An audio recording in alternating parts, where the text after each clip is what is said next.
Do I give Thomas Tuchel too much credit? Should I be critical or more critical of Thomas Tuchel for some of the lackluster poor performances we've seen from Chelsea towards the end of this season? 5 games still to go.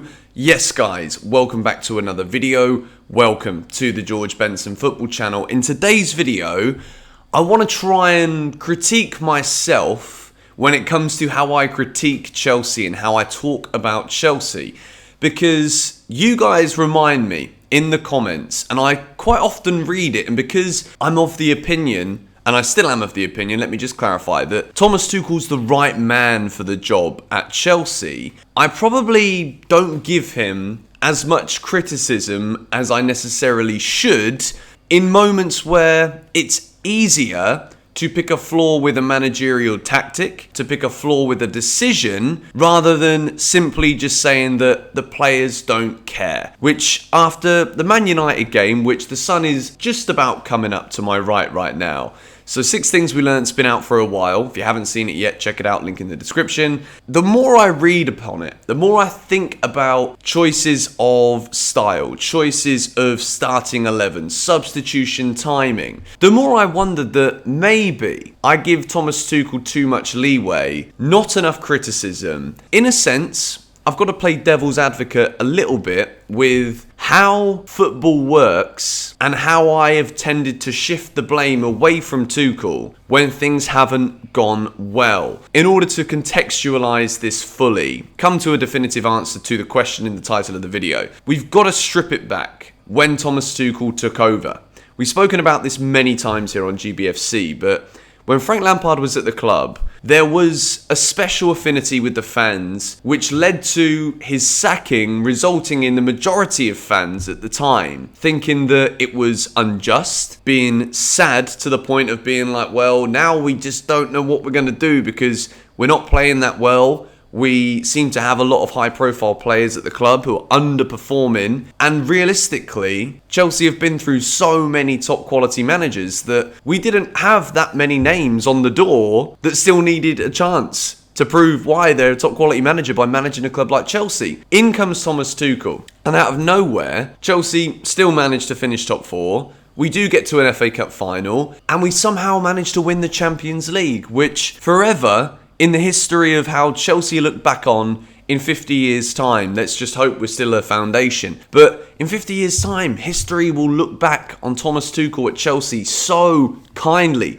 History remembers Roberto Di Matteo, not because he was sacked in a September or October, just a couple of months after lifting the Champions League trophy, but history remembers that he won the Champions League for Chelsea, the first one ever. Thomas Tuchel wins the second, doesn't just win the second, but comes in and creates history, not just to win the competition, but by conceding the least amount of goals ever from a single team in the run-in to winning the trophy.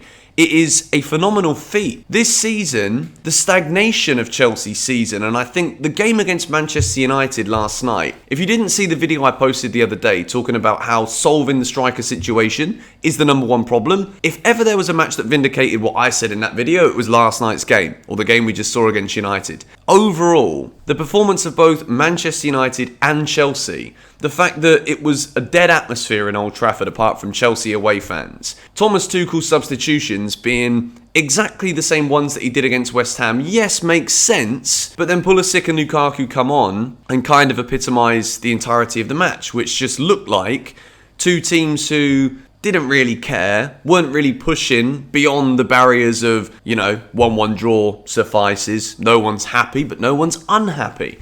Thomas Tuchel's decision-making, at times, has been questionable. When we compare it back to Chelsea managers of old, there were times where Antonio Conte needed to change things, and he'd do it with 10 minutes to go. Thomas Tuchel, I think in terms of substitution timing, has often been very good. But one of the biggest issues this season has been that chopping and changing the front line so frequently is also one of the key reasons why Chelsea are so impotent in front of goal. Why combinations, when it gets to passing the ball around the box, it's super slow. Quite often it goes back to the deepest lying midfielder before it goes anywhere near the box. And when it goes into the box, it's either goes all the way through because nobody gets themselves on the end of it when Reece James puts wonderful balls right in front of the face of goal, when Mason Mount does the same, and Werner's stretching, or Havertz is there but doesn't quite make it. Chelsea, when they go and build up the play in the final third, everybody from the opposing team manages to get into the box because Chelsea are so slow and pedestrian in the build-up play. Does this have necessarily anything to do with Thomas Tuchel? Chelsea's style is so heavily focused on overlapping wingers in terms of when we're successful, that when we don't have the ability of overlapping wingers and people in the box finishing it, where does the creativity come from? This is one of the critiques that I want to put on Thomas Tuchel now that I haven't necessarily spoken about before, where we do have a very strong plan A, which is Ben Chilwell, Reece James, overload the flanks. Chelsea win 75% of matches. We're in a title race. Ben Chilwell, Reece James get injured. First thing we've got to say here, that's not Tuchel's fault, or maybe it is. Does it have something to do with the training schedule? Does it have something to do with the way that the momentum is so heavily focused on these players in the wing-back role, in the way that Chelsea play, and we don't have that plan B, that we are absolutely overloading the muscular structure of these players to enable them to ever get into a position of injury? That is all hypothetical.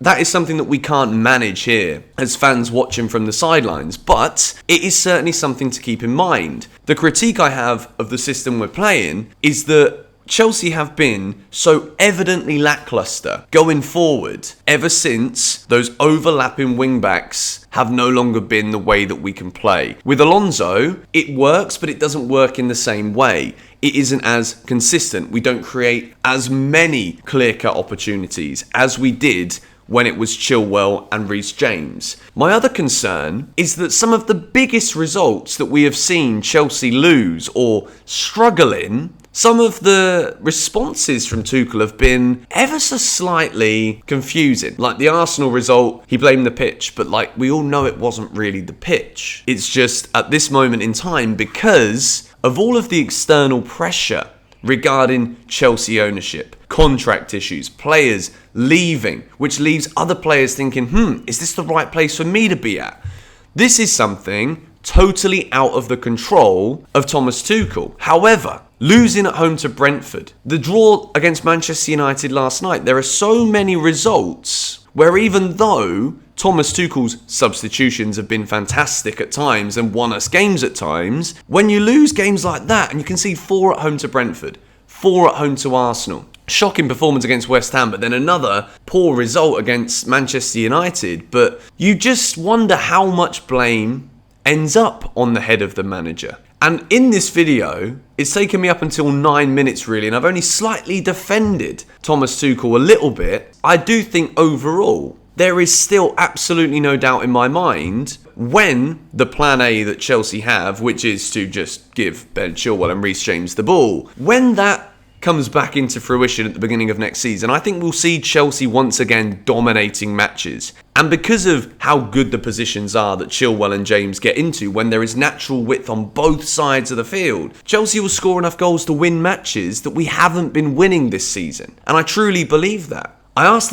myself the question of, do I give Thomas Tuchel too much credit and not enough critique? Because the more I think about these things, we have to give Thomas Tuchel full credit for winning the Champions League, full credit for guiding this squad through the most turbulent time in recent Chelsea history. Since Abramovich came in, there hasn't been as much turbulence around the club as there is right now.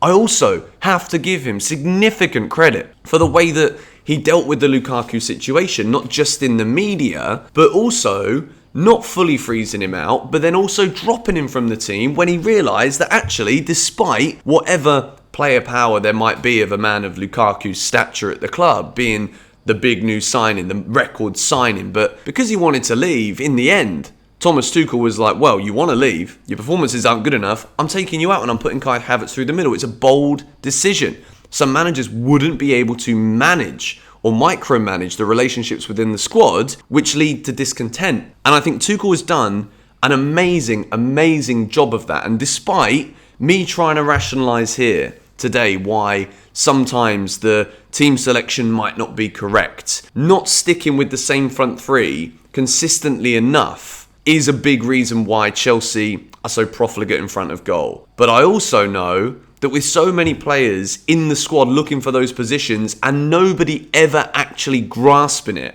is another reason why he is forced to rotate. When you have to deal with all of the stuff going on the field, it was always going to catch up with Chelsea. So really, to finish this video today, as much as I'm trying to understand the hypercritical nature of why Chelsea fans may be saying that Tuchel's getting it wrong on more of a consistent basis, we need to be worried. Is he really the right man? I think we should all be a little bit more relaxed about whether this guy is the right man or not, because as much as people might try and say that Tuchel's to blame for this result, Tuchel's to blame for that result, the same people are also the ones who don't really have an alternative manager to come in and fix said problem as a result of that. For me, I think Thomas Tuchel's the best manager for Chelsea Football Club. Not just tactically, I think the plan that he has as to the way he wants us to play will be resolved when we figure out how and who it's going to be in the front line. I think defensively, we're solid. Yes, we're going to have to sign players. We're going to have to rebuild the back line. But I also believe that the key thing right now, despite a few weird results, despite some atrocious results, weird performances and chopping and changing of this and that and the other, I do think that the way that Tuchel has guided us through this period is absolutely more than enough for the entire fan base to get behind him. And if he gets the investment this summer, then I think the strongest critique would need to be if he gets to invest with players that he wants for his team to build on his style, that we already know what that style is, then I think that the critique should really come if Chelsea are in the same position as we're in right now, which is way beneath Liverpool and City, and stumbling over the line for top four. That is the time, I think, when serious judgment would need to be made about whether Tuchel is the right man for the long term. But as of right now, Chelsea have got an FA Cup final. We're still third in the league. We're 6 points clear with 5 games to go. Yes, we're stumbling. Yes, we're not playing well. Yes, it looks stale. But I do think that a lot more emphasis needs to be placed on the fact that Chelsea are dealing with so much right now, and it would be very easy for this whole squad to just capitulate under that pressure. And I think Tuchel is one of the main reasons why we are managing it. Despite not entertaining us on the field as much, we're managing it and we're still getting over the line. So yeah, maybe I don't critique Tuchel as much as I should, but I also absolutely stand by the idea that he is the right man to lead Chelsea Football Club. Thank you guys for watching. Please let me know your thoughts on everything I've said in this video in the comments below, and I'll see you guys later. Come on, you Blues.